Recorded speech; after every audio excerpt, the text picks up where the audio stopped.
Pada tanggal 17 Agustus 1945, Indonesia memproklamasikan kemerdekaannya.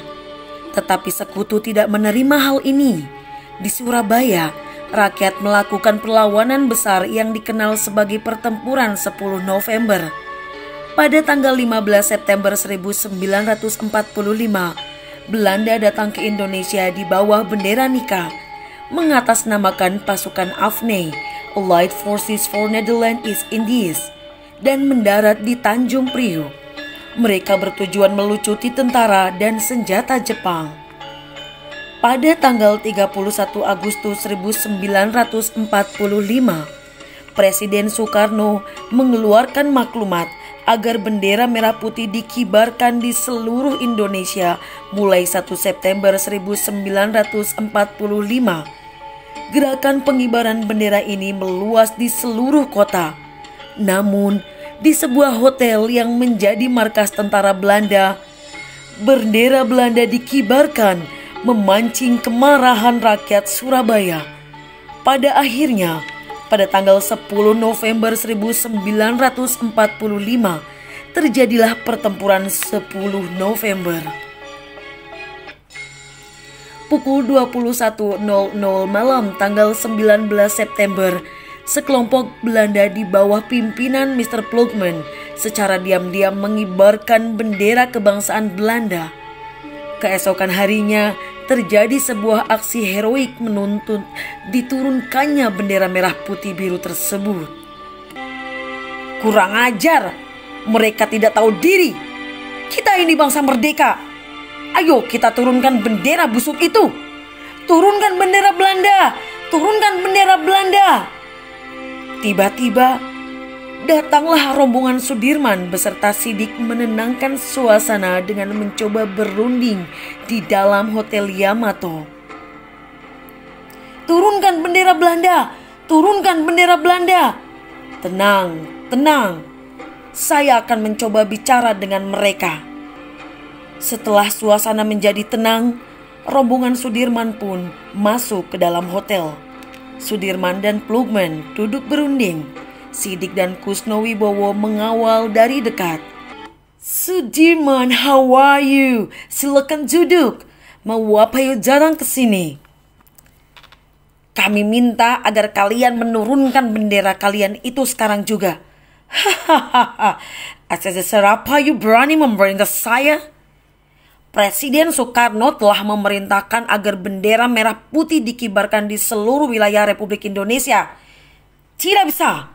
You harus tahu kalau kami tidak mengakui punya negara. Dasar kau kurang ngajar. Situasi memanas. Sudirman keluar dan Kusnowibowo mengobarkan tanda perlawanan untuk menurunkan bendera Belanda. Turunkan bendera Belanda. Turunkan bendera Belanda. Haryono, cepat kau turunkan bendera Belanda. Siap, laksanakan. Ayo Bung Kusno, kita kibarkan sang merah putih. Diiringi teriakan penuh semangat, Haryono dan Kusno memanjat dan merobek bendera Belanda yang berwarna biru hingga menyisakan bendera merah putih berkibar gagah. Turunkan bendera Belanda. Turunkan bendera Belanda. Kepada sang merah putih, hormat, gerak. Tegak, gerak. Merdeka! Merdeka! Merdeka! Dengan teriakan merdeka itu, rakyat Surabaya menyambut kemenangan mereka dengan penuh sukacita. Kedatangan pasukan sekutu ke Surabaya pada tanggal 25 Oktober 1945 membuat suasana semakin memanas. Pasukan ini terdiri dari tentara Inggris dan Belanda yang bertujuan untuk melucuti senjata Jepang dan mengembalikan pemerintahan Belanda. Rakyat Surabaya dengan cepat menyadari ancaman ini dan mempersiapkan diri untuk melawan.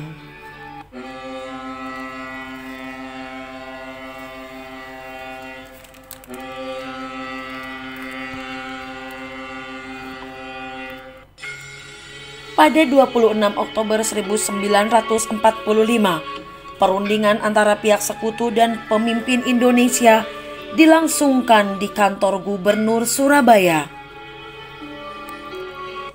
Sampaikan kedatangan kami kepada Tuan Anda. Nuwun sewu Gubernur, ada pasukan AWS Malabi di luar. Persilakan mereka masuk. Hai Tuan Suryo, apa kabar? Silakan duduk. Mari kita bicarakan terkait kedatangan kami ke Surabaya. Mereka pun memulai perundingan dengan hangat. Kesepakatan pun berhasil diraih kedua pihak. Di antaranya, Inggris berjanji bahwa di antara mereka tidak terdapat angkatan perang Belanda. Disetujuinya kerjasama menjamin keamanan, membentuk biro kerjasama, dan Inggris hanya akan melucuti senjata Jepang. Kami sudah sepakat. Kami harap kalian menepati janji. Ya tentu. Terima kasih atas sambutan Tuan. Namun alih-alih menepati janji, pada malam harinya pasukan Kapten Shaw di bawah perintah AWS Malabi menyerbu penjara Kalisosok, membebaskan para tawanan perang, salah satunya Kolonel Hayer. Keesokan harinya perang pun tidak terhindarkan. Pada 27 Oktober, pasukan sekutu merebut tempat strategis seperti Lanut Tanjung Perak dan kantor pos. Sekitar pukul 11.00, pesawat Dakota sekutu menyebarkan pamflet yang berbunyi, "Siapa yang memiliki senjata dan menolak menyerahkannya akan ditembak." Mayor Jenderal Yono Sewoyo memerintahkan perlawanan terhadap pamflet itu. Setelah subuh, serangan besar-besaran dimulai untuk mengusir tentara Inggris yang membantu Belanda dari Surabaya.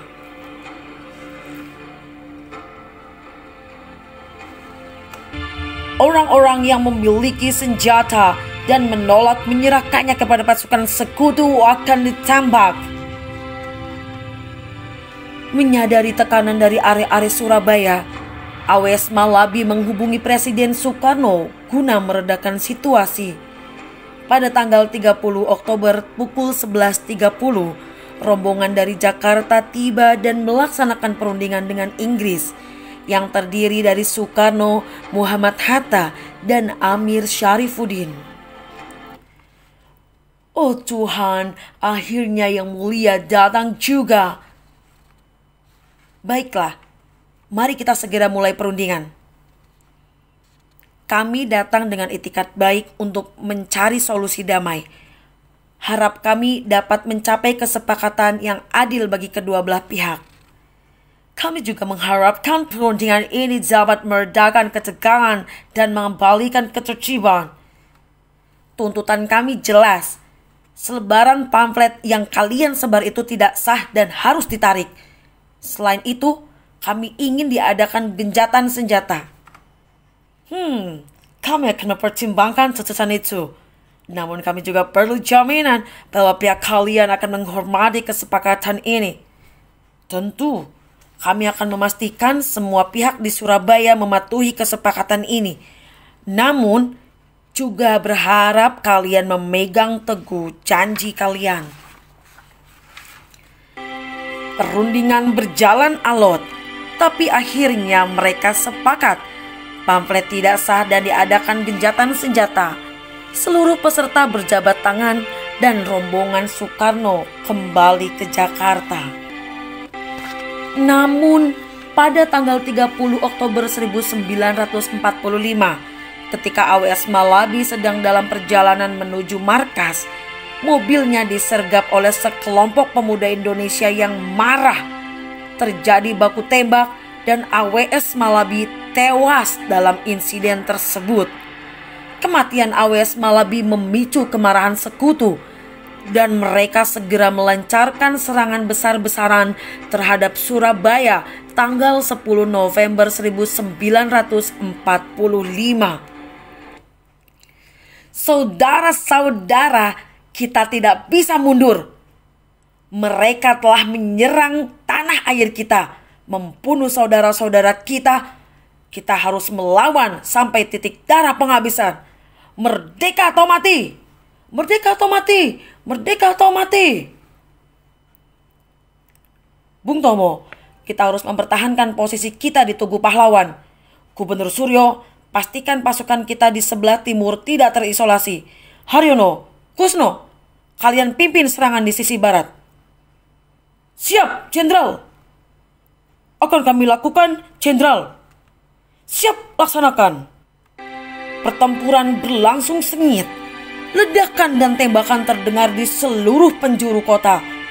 Pasukan Indonesia berjuang dengan gigih, meskipun persenjataan mereka jauh lebih sederhana dibandingkan dengan sekutu. Mereka sangat keras kepala. Kita harus menyerang dengan seluruh kekuatan kita. Benar, kita tidak boleh kalah dari mereka. Serang!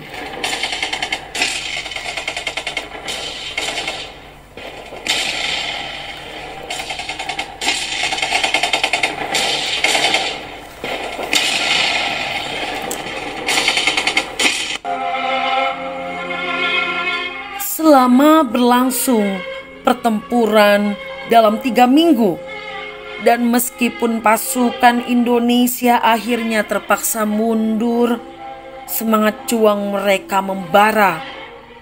Pertempuran ini menjadi simbol keberanian dan pahlawanan rakyat Indonesia terhadap penjajahan.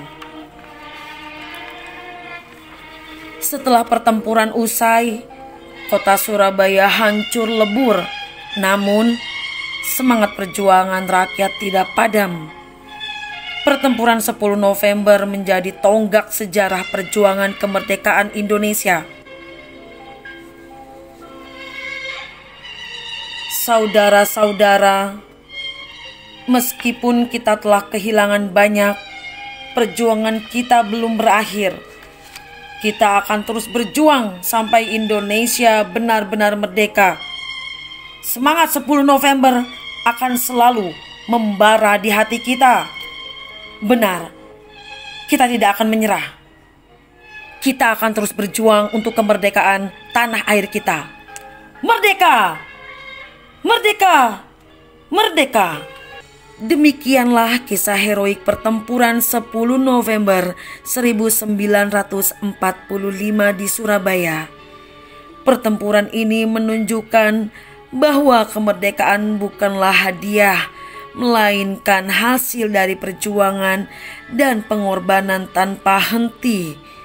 Semoga semangat juang para pahlawan selalu menginspirasi kita semua.